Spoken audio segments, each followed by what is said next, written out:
अरे अगर आपका भी शरीर अगर मृत होगा तो सारी चींटियाँ आ जाएगी। Oh my God! नाश्ते का इंतज़ाम हुआ। किसका इंतज़ाम हुआ? नाश्ते का इंतज़ाम हुआ। छोड़ा-छोड़ा करके सब खा जाएगी। कोई सा भी जानवर अगर मर जाता है ना, तो सारी चींटियाँ मिलकर उसकी लाश को, उसकी अर्थी को कंधा दे देती है और आगे चलती रहती है।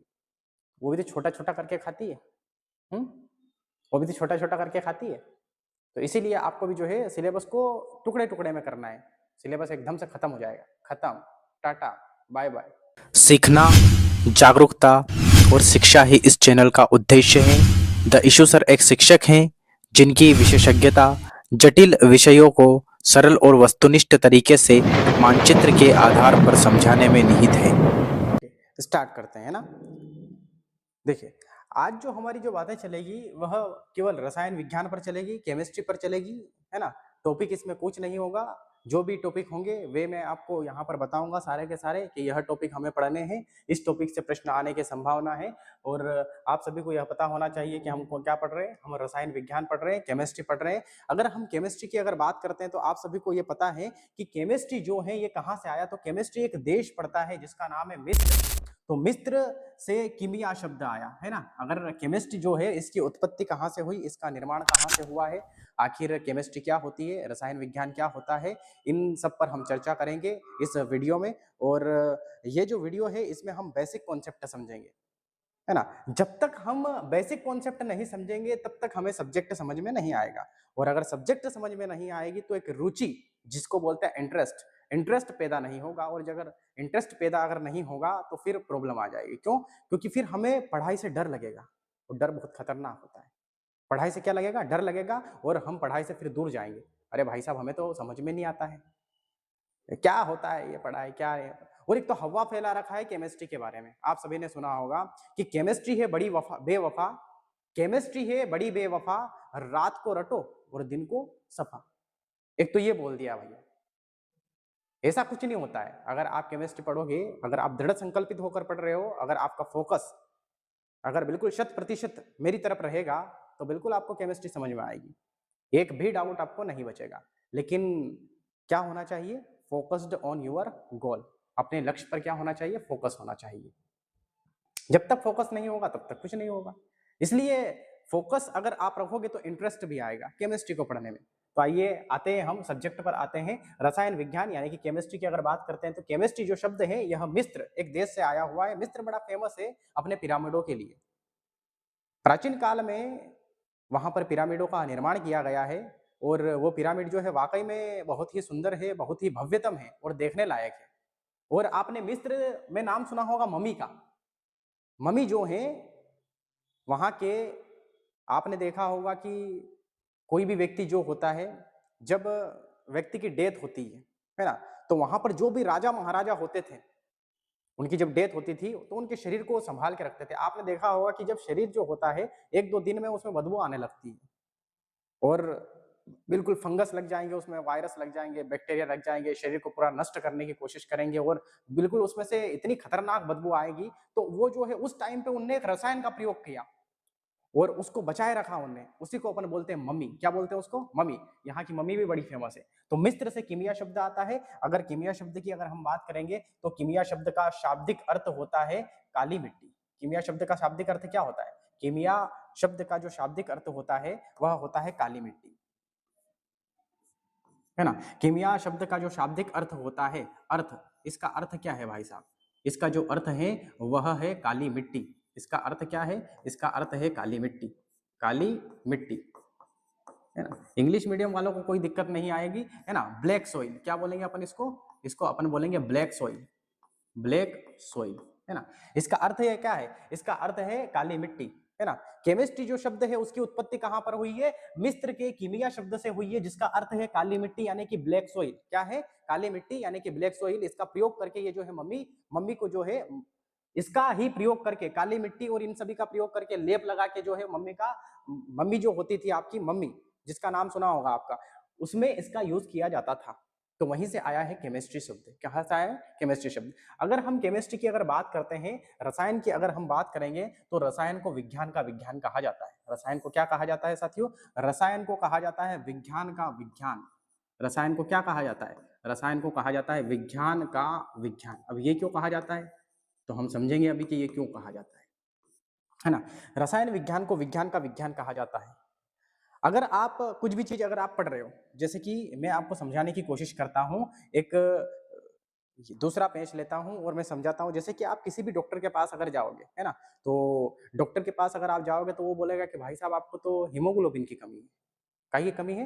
हीमोग्लोबिन की कमी है ना? फिर वो आपको बताएगा कि आपके शरीर के अंदर ब्लड होता है। क्या होता है आपके शरीर के अंदर? ब्लड होता है ना? और ब्लड में आपकी आरबीसी पाई जाती है। ब्लड में क्या पाई जाती है? आरबीसी पाई जाती है। आरबीसी जो होता है, आपके आरबीसी में हीमोग्लोबिन पाया जाता है। क्या पाया जाता है? हीमोग्लोबिन पाया जाता है। और जो हीमोग्लोबिन होता है, और जो आपका हीमोग्लोबिन होता है, इस हीमोग्लोबिन में लोहा यानी कि आयरन पाया जाता है। क्या पाया जाता है? लोहा यानी कि आयरन पाया जाता है। और आयरन की कमी से, आयरन की कमी से एक रोग होता है। आयरन की कमी से एक रोग होता है। ठीक है? बोलते तो हैं आयरन की जो कमी होती है, इसमें क्या पाया जाता है? आयरन, है ना? और आयरन की कमी से एक रोग होता है। अगर बोलते हैं कि भैया आपको तो आयरन की कमी है, किसकी कमी है आपको? आयरन की कमी है।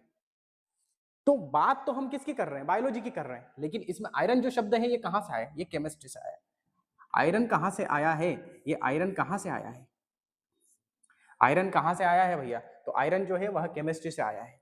तो अगर हम बायोलॉजी की बात कर रहे हैं, उसमें भी केमिस्ट्री का शब्द आ रहा है ना? अगर हम ये हमने बात करी है किसकी? ये हम ब्लड की बात कर रहे हैं बायोलॉजी में। कहां पर बात कर रहे हैं? ये बायोलॉजी में बात कर रहे हैं, हम जीव विज्ञान में ब्लड की बात कर रहे हैं, लेकिन यहाँ पर कौन आ चुका है? आयरन आ चुका है। एक तत्व होता है आयरन, जिसे हम लोहा कहते हैं। आयरन एफी से इसको दर्शाते हैं। एक तत्व है। बायोलॉजी की बात कर रहे हैं, केमिस्ट्री का शब्द आ चुका है ना? अगर हम बात करेंगे फिजिक्स की, किसकी हम बात करते हैं? अगर हम फिजिक्स की बात करते हैं, फिजिक्स, अगर हम फिजिक्स की अगर बात कर रहे हैं यहाँ पर, तो फिजिक्स में आप बोलोगे कि हाँ ठीक है सर, इलेक्ट्रिसिटी के बारे में बात करते हैं। इलेक्ट्रिसिटी, है ना? इलेक्ट्रिसिटी के बारे में हम बात करते हैं यहाँ पर। इलेक्ट्रिसिटी में इलेक्ट्रॉन आता है। कौन आता है आपका? इलेक्ट्रॉन आता है। इलेक्ट्रिसिटी में आपका इलेक्ट्रॉन आता है ना? अब ये जो इलेक्ट्रॉन है, ये कहां से आया? ये केमिस्ट्री से आया। कहां से आया है? केमिस्ट्री से आया है। तो फिजिक्स अगर पढ़ेंगे तो उसमें केमिस्ट्री आएगी।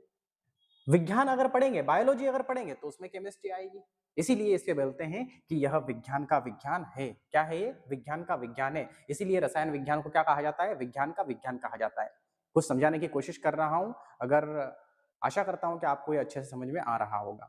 तो विज्ञान का विज्ञान क्यों कहा जाता है? कि अगर आप बायोलॉजी पढ़ोगे तो उसमें भी आपको केमिस्ट्री देखने को मिलेगा, अगर आप फिजिक्स पढ़ोगे तो उसमें भी आपको केमिस्ट्री देखने को मिलेगा। यानी केमिस्ट्री आप जहां जाओगे वहां पर देखने को आपको मिलेगा। केमिस्ट्री यानी कि रसायन शास्त्र। रसायन शास्त्र जो है हमारे जीवन में बहुत जरूरी है। क्यों? क्योंकि हमारी आसपास की चीजों में भी रसायन होता है। हमारी आसपास की चीजों में भी रसायन होता है। आप सोचोगे भैया कोल्ड ड्रिंक्स पीना है, कार्बन डाइऑक्साइड होगा। कोल्ड ड्रिंक्स पीना है, कार्बन डाइऑक्साइड उसमें होगा। जैसे कि आप कोको कोला पियोगे, आप थम्स अप पियोगे, सोडा पियेंगे भैया हम तो सोडा, सोडे में भी क्या होगा? कार्बन डाइऑक्साइड होगा, है ना? तो केमिस्ट्री का जो रिसाव है वह तो आपको सभी जगह पर देखने को मिलेगा। आप अभी नई जनरेशन के व्यक्ति हो, हम भी नई जनरेशन के व्यक्ति हैं।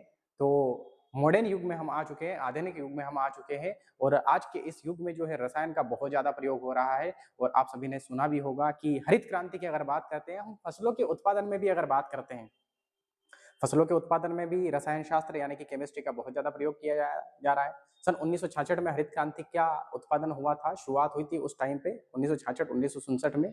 तो देखिए आपकी उस टाइम पे, प्राचीन काल के टाइम पर जब अकाल पड़ता था, तो लोगों को जो है गेहूं की रोटी नहीं मिलती थी उस टाइम पे। और आज देखो भैया गेहूं की उपज, पंजाब और हरियाणा सर्वाधिक गेहूं का उत्पादन करते हैं। उत्तर प्रदेश कितना हो रहा है सोयाबीन के मामले में, है ना? उस टाइम पे अगर आपने देखा होगा तो करेला, आपने नाम सुना होगा, करेला कड़वा होता है वो, है ना? लेकिन सेहत के लिए बहुत ज्यादा अच्छा होता है। करेला छोटा सा आता होगा। जेनेटिक्स को चेंज करके है लंबा करेला कर दिया, करा कि नहीं करा है? जेनेटिक्स चेंज कर दिया उसके, करेले के जेनेटिक्स में तरोई के जेनेटिक्स लगा दिए।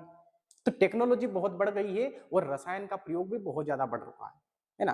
पहले सोयाबीन अगर देखते तो इतनी इतनी छोटी छोटी रहती थी, आज सोयाबीन भैया इतनी इतनी बड़ी है, यूरिया की वजह से, डीडीसी की वजह से। तो रसायन का जो प्रयोग है वह सभी जगह पर हो रहा है। आपके जल में रसायन का प्रयोग हो रहा है। आप आरओ का वाटर पीते होंगे, आरओ का वाटर आपने देखा भी होगा, आरओ का वाटर आप पीते भी होंगे। उसमें भी बहुत सारे तत्व मिलाए जाते हैं। सब कहाँ से आ रहे हैं? रसायन से आ रहे हैं, है ना? जैसे कैल्शियम होता है, क्लोरीन होता है, पोटेशियम होता है ना? ये सारे तत्व उसमें मौजूद होते हैं। और ये तत्व कहाँ से आए? ये रसायन से आ रहे हैं आपके।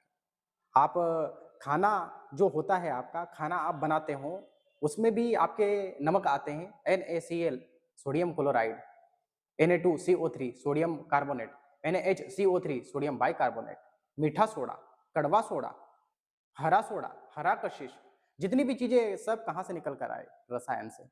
और देखा होगा आपने, जो भी रम पीते हैं, जो भी विस्की पीते हैं, ठीक है, अगर कहूं तो मैं दारू, अल्कोहल, इसमें भी किसका प्रयोग हो रहा है? आपका रसायन का प्रयोग हो रहा है। विभिन्न प्रकार की जो गैसें हैं, ये भी क्या है? एक प्रकार की मीथेन रसायन है, एथेन रसायन है, प्रोपेन रसायन है, ब्यूटेन रसायन है ना? तो सारी जो चीजें हैं, यहां से क्वेश्चन पूछे जाएंगे, आपके रसायन से पूछे जाएंगे। अगर रसायन नहीं होगा तो आपका जीवन अधूरा होगा, क्योंकि आज जो है जीवन में रसायन का होना बहुत जरूरी है, केमिकल का होना बहुत जरूरी है। बहुत सारी चीजें जो होती है वह केमिकल से मिलकर निर्मित हुई है। तो केमिकल की अगर हम तरफ बढ़ रहे हैं तो बहुत ही अच्छा है, लेकिन इतना भी अच्छा नहीं होना चाहिए, है ना? तो अधिकांश चीजों में रसायन का प्रयोग किया जाता है। मैं तो आपको ये समझाने की कोशिश कर रहा हूं बस। अगर रसायन की हम बात करते हैं यहाँ पर, है ना, आपको दिखाई दे रहा होगा, यहाँ पर नहीं दिखाई दे तो आप कमेंट के माध्यम से बता सकते हो। ओके, देखिए, विज्ञान का विज्ञान तो आपको समझ में आ चुका होगा। यहाँ पर एक और पॉइंट पर अगर चर्चा करते हैं हम, तो रसायन विज्ञान जो है, केमिस्ट्री जो है, अगर इसके जनक की बात करेंगे हम, फादर की अगर बात करेंगे यहाँ पर, जनक, जनक, या फिर हम बात करते हैं फादर, है ना, कि भैया रसायन शास्त्र के जनक कौन है? तो फादर ऑफ केमिस्ट्री की अगर हम बात करेंगे यहाँ पर, तो फादर ऑफ केमिस्ट्री रहेंगे आपके, है ना, father of chemistry, father of chemistry की अगर हम बात करेंगे तो आपके रहेंगे लेवोजियर। क्या नाम रहेगा? लेवोजियर, लेवोजियर, है ना। रसायन शास्त्र के जनक कौन है? फादर ऑफ केमिस्ट्री कौन है? लेवोजियर। किसे कहेंगे हम? लेवोजियर को कहेंगे। फादर ऑफ केमिस्ट्री किसे कहेंगे हम? लेवोजियर को कहेंगे। लेकिन अगर क्वेश्चन अगर आपसे पूछ लिया जाए कि भारतीय रसायन शास्त्र के जनक कौन है, तो फिर आपको बताना है पीसी राय। क्या बताना है आपको? पीसी राय। ये तो है जनक।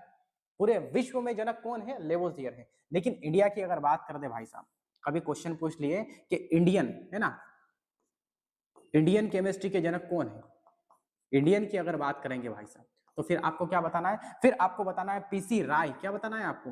फिर आपको बताना है पीसी राय। इनका पूरा नाम है प्रफुल्ल चंद राय। क्या नाम है इनका?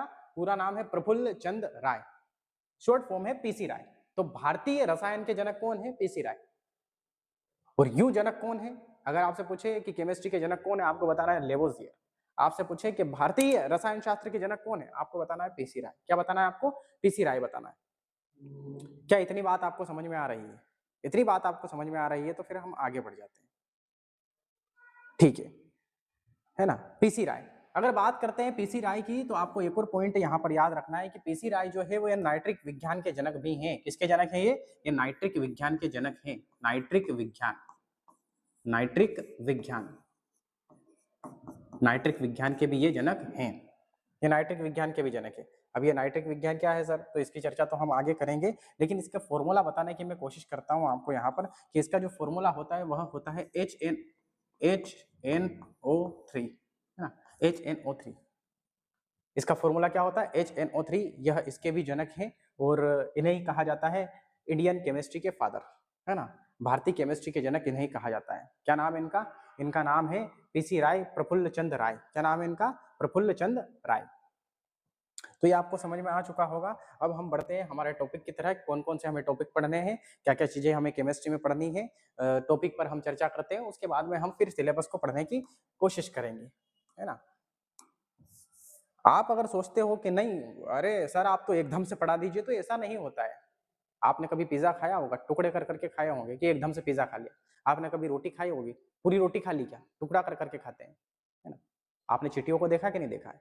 कुछ भी वस्तु आती है मीठी, तो बिल्कुल उसके आसपास बैठ जाती है सारी चींटियां, सब गोला बना के, घेरा बना के वहां पर बैठ जाएगी, फिर बोले हैप्पी बर्थडे टू यू, है ना। थोड़ा सा करके उसको खत्म कर देगी, चाहे कोई सा भी जानवर हो। अरे अगर आपका भी शरीर अगर मृत होगा तो सारी चींटियां आ जाएगी। ओ माय गॉड, नाश्ते का इंतजाम हुआ। किसका इंतजाम हुआ? नाश्ते का इंतजाम हुआ। छोड़ा छोड़ा करके सब खा जाएगी। कोई सा भी जानवर अगर मर जाता है ना, तो सारी चींटियां मिलकर उसकी लाश को, उसकी अर्थी को कंधा दे देती है और आगे चलती रहती है। वो भी तो छोटा-छोटा करके खाती है। हुँ? वो भी तो छोटा-छोटा करके खाती है। तो इसीलिए आपको भी जो है सिलेबस को टुकड़े-टुकड़े में करना है। सिलेबस एकदम से खत्म हो जाएगा। खत्म, टाटा, बाय-बाय, खत्म हो जाएगा। ठीक है?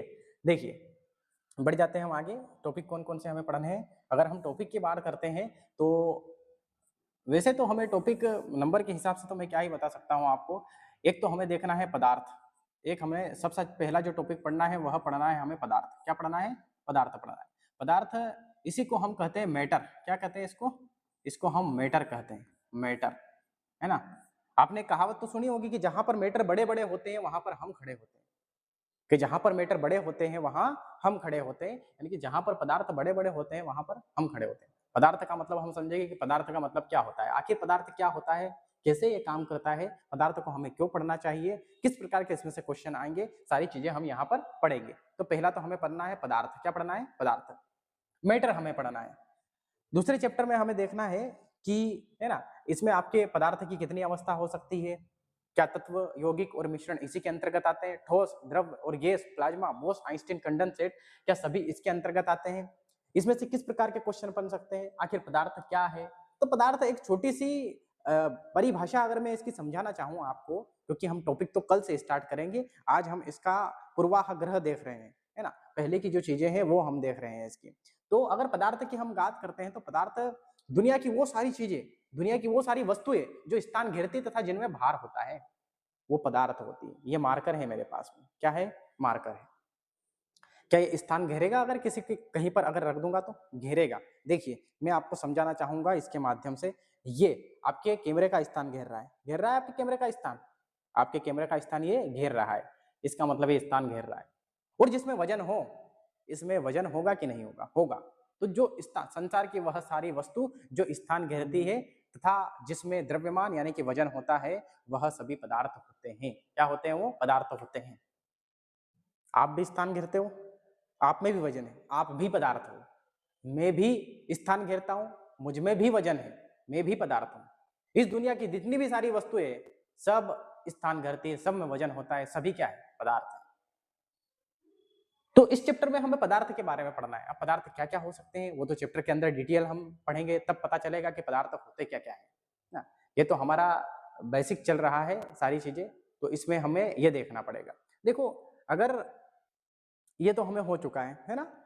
हम केमिस्ट्री की भी बात करेंगे। केमिस्ट्री कितने प्रकार की होती है? ऑर्गेनिक, इनऑर्गेनिक, फिजिकल केमिस्ट्री, सब हम देखेंगे इसके बाद में। लेकिन अभी जो है ये चैप्टर के बारे में हम समझते हैं कि इसमें होता क्या-क्या है, क्या-क्या हमें पढ़ना है और रणनीति कैसे बनानी चाहिए। और आपको जो है, अगर आप पढ़ रहे हो तो एक कॉपी और एक पेन लेकर जरूर बैठा करो। जो भी चीजें मैं आपको बताऊं वो आप नोट कर लीजिए। उससे क्या होगा कि आपके पास में सारे जो नोट्स रहेंगे वो भी अवेलेबल रहेंगे, आपका रिवाइज भी होता रहेगा और आपका जो टाइम मैनेजमेंट है वो भी बना रहेगा।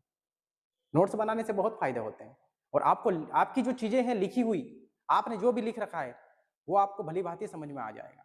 और आपकी लिखी हुई जो चीजें होती है आपको समझने में आसानी साबित करती है। बहुत जल्दी से चीजें आपको समझ में आती है, कॉन्फिडेंस बढ़ता है उससे। दूसरे के नोट्स से नहीं बढ़ता है, खुद के नोट्स से बनता है कि भैया ये हमने लिखा है, अब तो कर जाएंगे, कोई दिक्कत नहीं। आप क्या कर जाएंगे? पार कर जाएंगे, है ना? तो ये पदार्थ होता है। पदार्थ के बारे में हम तो हमने देख लिया। एक होता है आपका परमाणु, है ना? एक हमें पढ़ना है परमाणु। केमिस्ट्री में हमें क्या पढ़ना है? परमाणु, है ना? इसको हम बोलेंगे एटॉमिक स्ट्रक्चर। इंग्लिश में इसको हम क्या बोलेंगे? Atomic structure.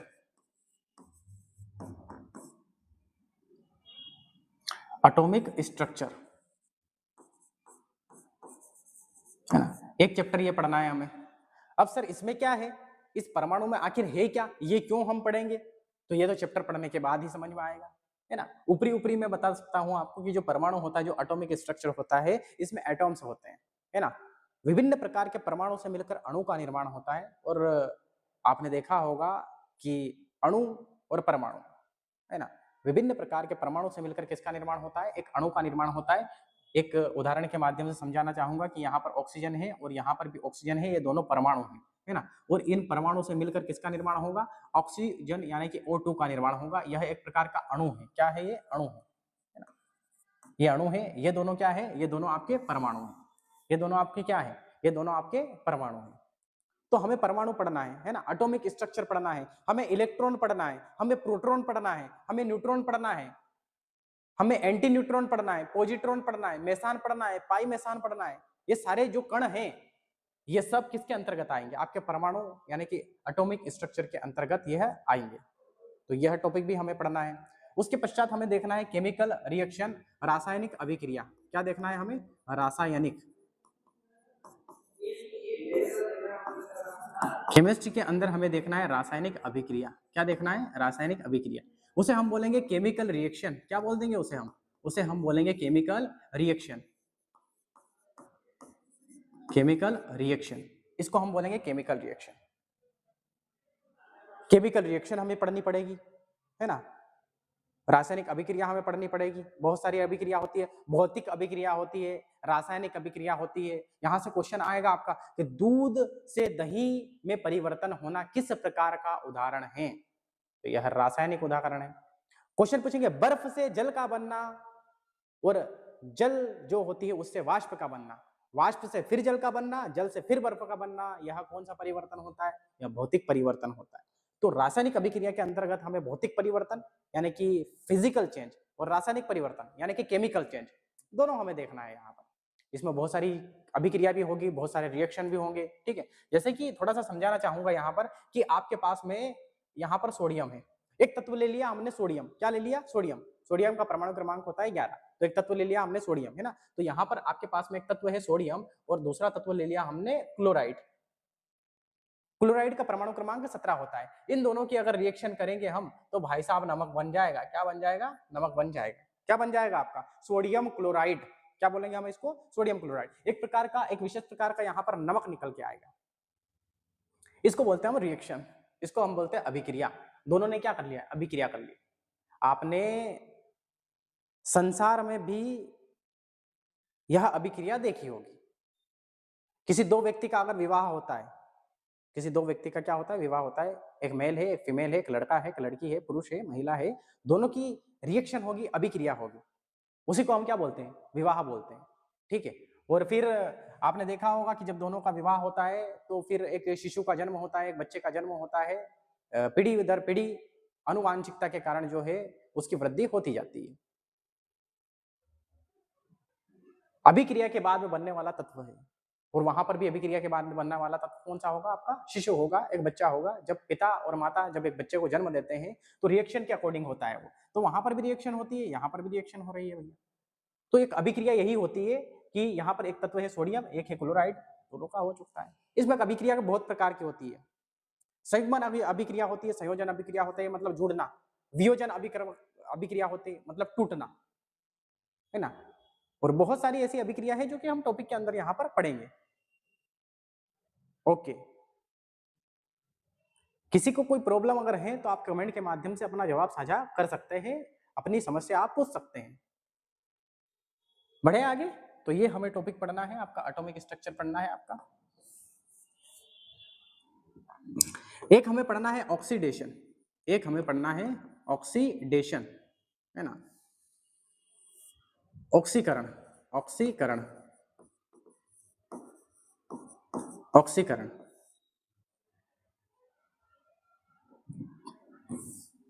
है ना। इसको हम बोलेंगे ऑक्सीडेशन, ऑक्सीडेशन, ऑक्सीडेशन और रिडक्शन,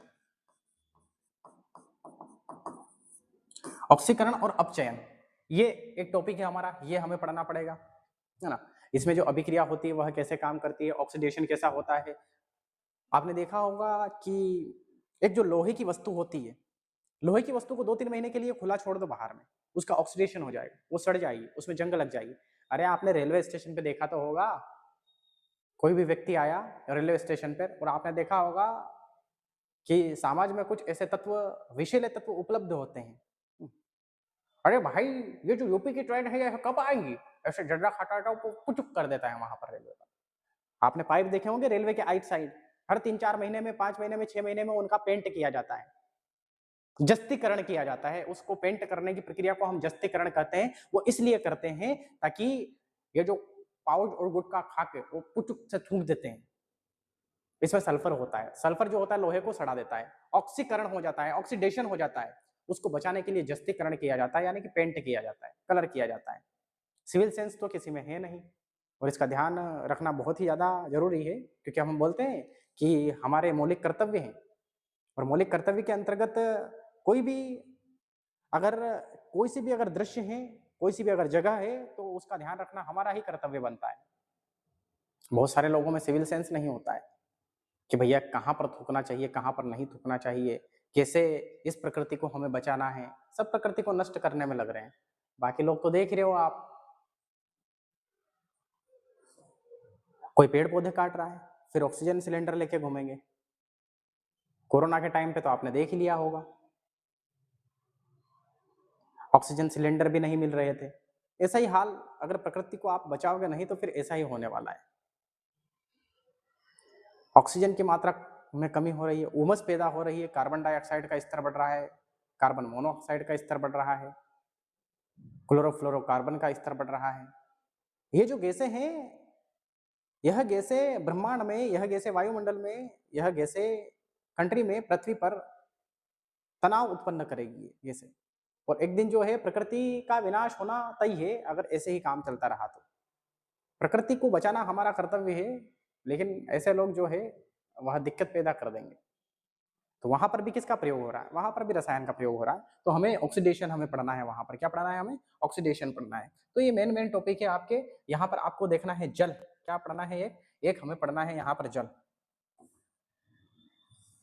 इसको थोड़ा सा ऊपर कर देता हूँ। एक हमें जल पढ़ना है। क्या पढ़ना है हमें? इसमें जल पढ़ना है, जिसे हम वाटर कहेंगे। क्या कहेंगे हम? वाटर कहेंगे, इंग्लिश में वाटर कहेंगे। आखिर वाटर क्या होता है, कितने प्रकार का होता है, साबुन के साथ कौन झाग बनाता है, साबुन के साथ कौन झाग नहीं बनाता है, वाटर कितने प्रकार का होता है, कठोर जल क्या होता है, हार्ड वाटर क्या होता है, मृदु जल क्या होता है, सॉफ्ट वाटर क्या होता है, भारी जल क्या होता है? भाई साहब, भारी जल का प्रयोग कहाँ पर किया जाता है? क्या जल को शुद्ध करने के लिए क्लोरीन का प्रयोग किया जाता है? तो ये सारे के सारे जो पॉइंट है हम पढ़ेंगे जल में। किसमें पढ़ेंगे? हम जल में पढ़ेंगे और वाटर में पढ़ेंगे। एक हमें पढ़ना है धातु। क्या पढ़ना है हमें? धातु पढ़ना है ना। इसको अपन बोलते हैं मेटल। क्या बोलते हैं? मेटल। मेटल, धातु और अधातु हमें पढ़ना है ना। धातु और अधातु, एक चैप्टर कौन सा होगा आपका? धातु और अधातु। यहां से प्रश्न आने की संभावना बहुत ज्यादा है, धातु और अधातु, है ना। इसको हम बोलेंगे मेटल और नॉन मेटल। एक तो होगा आपका मेटल और एक होगा आपका नॉन मेटल। नॉन मेटल होगा आपका। सीमेंट हमें पढ़ना है,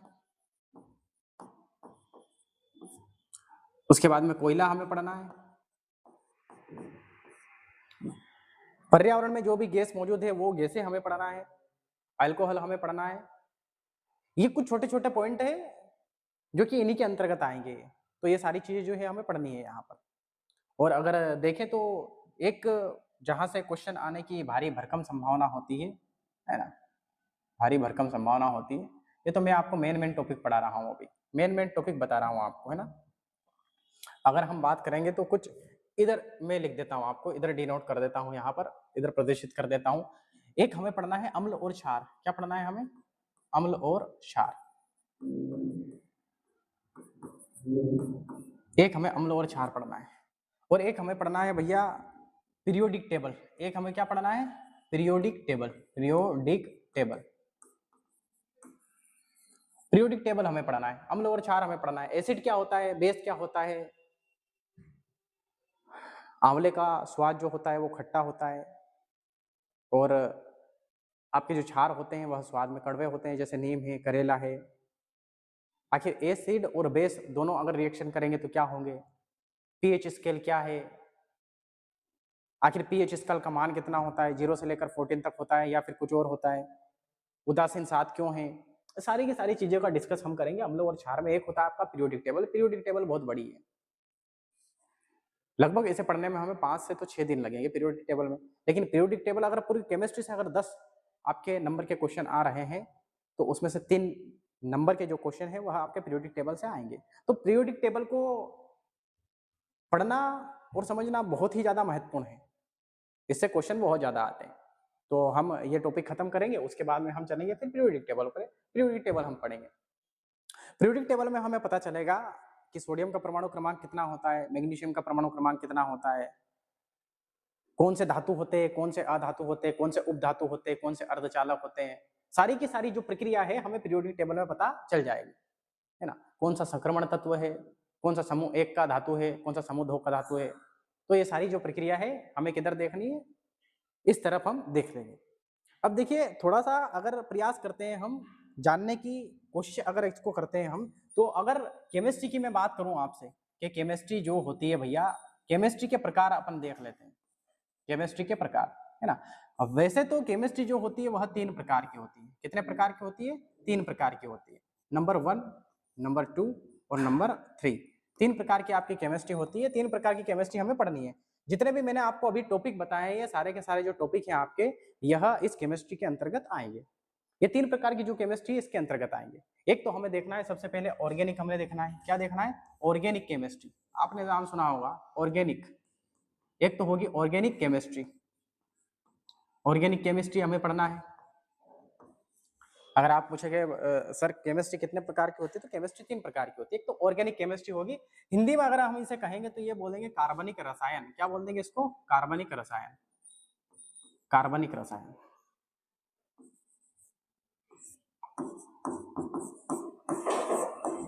कार्बनिक रसायन है भाई साहब, ये कौन सा है? कार्बनिक रसायन। इसमें कार्बन मौजूद होगा। क्या मौजूद होगा इसमें? इसमें कार्बन मौजूद होगा, इसलिए ये कार्बनिक रसायन है। जितनी भी सारी टॉपिक है बहुत सारे जिनमें कार्बन होगा, उस केमिस्ट्री का पार्ट एक अलग कर दिया, उसको बोल दिया ऑर्गेनिक केमिस्ट्री, यानी कि कार्बनिक रसायन। क्या कर दिया? कार्बनिक रसायन। आपने नाम भी सुना होगा कि हम तो भैया ऑर्गेनिक खेती करते हैं, हम तो जैविक खेती करते हैं, यानी कार्बन का प्रयोग नहीं करते हैं, ऑर्गेनिक खेती करते हैं, अकार्बनिक रसायन का प्रयोग करते हैं, यानी कार्बन का प्रयोग ही नहीं करते हैं हम।